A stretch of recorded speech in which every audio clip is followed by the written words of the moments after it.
नमस्कार, मी स्वप्नाली. तुम्ही बघत आहात आपले बदलापूर. अतिशय महत्त्वाचे अपडेट आहे आणि आपण जर बघत असाल तर शिवसेनेमध्ये अद्यापही इनकमिंग ही सुरूच आहे. बीजेपीचे उपाध्यक्ष सूर्यकांत धुळे यांनी जे आहे शिवसेनेमध्ये भव्य पक्षप्रवेश केल्याची नुकतीच आपल्याला बातमी मिळते. नेमकं काय आहे संपूर्ण माहिती जाणून घेणार आहोत. सकाळीच आपण बघितलं बीजेपीचा सर्वात मोठा एक पक्षप्रवेश झालेला आपल्याला बघायला मिळाला. संजय भोईर आणि त्यानंतर आता पुन्हा एक धक्का कुठेतरी बीजेपीला लागतो आहे का? आपण दादांशी संवाद साधूया. शहरप्रमुख वामनदादा म्हात्रे आपल्यासोबत. दादा, काय बोलाल? सकाळी देखील एक खूप मोठा पक्षप्रवेश झाला आणि आता देखील होतोय. आज जो तांडा वस्ती आहे रंजन सोयरे या ठिकाणी सर्व विद्यार्थ्यांनी, सर्व यंग क्राऊड त्यांनी आज शिवसेनेमध्ये जाहीर प्रवेश केलेला आहे. तसेच भाजपचे उपशहराध्यक्ष सूर्यकांत धुळे म्हणजे खांद्याला खांदा लहानपणापासून आम्ही दोघं एकत्र फिरायचो आणि एक काम करत असायचो. पण त्यांनी आता गेली 6-7 वर्ष म्हणजे कोविडचा काल असो तर हिंद्रेपाड्यातनं रमेशवाडी या ठिकाणी ते पॅनल क्रमांक 8 मधनं इच्छुक उमेदवार होते. गेली 7 वर्ष मला वाटतं जीवाचं रान करून त्यांनी त्यांच्या मुलांनी कोविडच्या काळात लोकांना स्वतःची जीवाची पर्वा न करता त्या ठिकाणी कोविड सेंटरमध्ये घेऊन जात होते.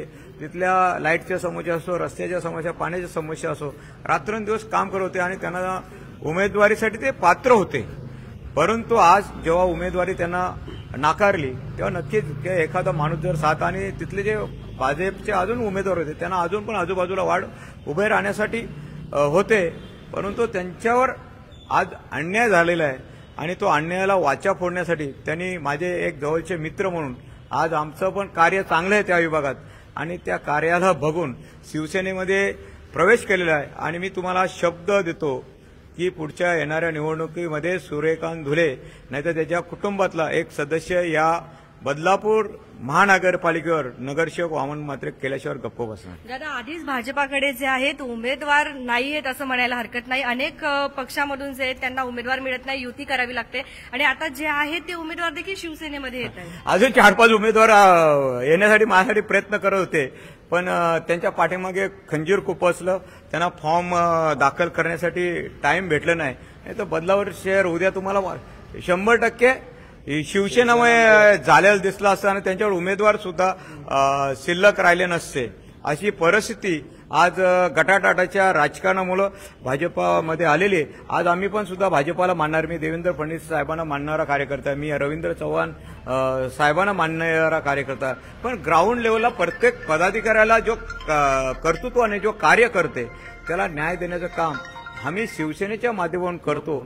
तसंच त्यांनी काम जर भाजपच्या पदाधिकाऱ्यांचं केलं असं नक्कीच या ठिकाणी युती झाली असती. आणि जसं आम्ही युतीमध्ये या शहरामध्ये डेव्हलपमेंट करतो तशीच काम करण्याची संधी सर्व नगरसेवकांना या नगरपालिकेत लाभली असते. किरण भोईर यांनी सकाळी देखील सांगितलं की युतीचा प्रस्ताव जे आहेत ते अद्यापही इच्छुक आहेत असं. अरे, आमच्याशी चर्चाच केली नाही त्यांनी. आणि आशिषजींनी बसून मी आशिषजींची बरोबर बोलत होतो. त्यांनी परवा सांगितलं बाबा आमचं ठरलेलं कपिल पाटील साहेबांबरोबर आमचं ठरलेलं. पण यांनी नंतर मला गाफील ठेवून उलटे राष्ट्रवादी आणि त्यांची युती डिक्लेअर केली. आमचे स्थानिक आमदार साहेब आमच्या प्रभागामध्ये फिरायला लागले. बीजेपीचा नगराध्यक्ष कसा निवडून येईल मतांचं गणित सुद्धा सांगत होते. मग आज मला वाटतं त्यांना आमची आवश्यकता नव्हती त्यांचा नगराध्यक्ष बसण्यासाठी, म्हणून त्यांनी आमच्याशी युती तोडलेली आहे. दादा, शिवसेनेमध्ये भव्य पक्षप्रवेश केलेला आहे, काय बोला? वामनशेठ माझे जुने मित्र आहेत आणि त्यांच्या नेतृत्वात मी आज प्रवेश करत आहे आणि खूप काम केलं वार्डात. प्रभागात एवढं काम केलं का तिथे शिवसेनेचा प्रभाग असून तो मी बीजेपीकडे घेतला होता. बीजेपीला मी लीड दिला तिथे, खासदारकी असून आमदारकी असून ते. आणि माझ्यावर अन्याय आज तिथे 18 नंबरला तिथे कधी फिरकले पण नव्हते त्या लोकांना तिकीट दिलं गेलं. माझ्या मुलांनी, माझ्या कार्यकर्त्यांनी जी मेहनत घेतली त्याच्यामुळे आज मी प्रवेश करत आहे. आणि वामन शेट्टी मला शब्द दिलाय आणि तो खरा करणार. कुठेतरी मन नाराज आहे का या ठिकाणी? नक्कीच असणारच ना. एवढं मेहनत करून जर आपल्याला त्याचं फळ न मिळत तर उपयोग काय इथे राहण्यात. तर आपण जर बघत असाल तर फक्त यांच्यासोबतच नाही तर सकाळी देखील एक पक्षप्रवेश आपण बघितला संजयजी भोईर यांचा. त्यांच्यात देखील आपल्याला नाराजी बघायला मिळाली. मात्र बीजेपी बरोबरच जे आहे बीजेपीचे अनेक उमेदवार जे आहेत आपल्याला शिवसेना पक्षात प्रवेश करताना बघायला मिळत आहेत. तुम्हाला काय वाटतं? राजनैतिक वातावरण जे आहे तापताना आपल्याला बघायला मिळतंय. तुमच्या प्रतिक्रिया देखील नक्कीच येऊ देत. बघत रहा आपले बदलापूर. स्वप्नाली सर, धन्यवाद.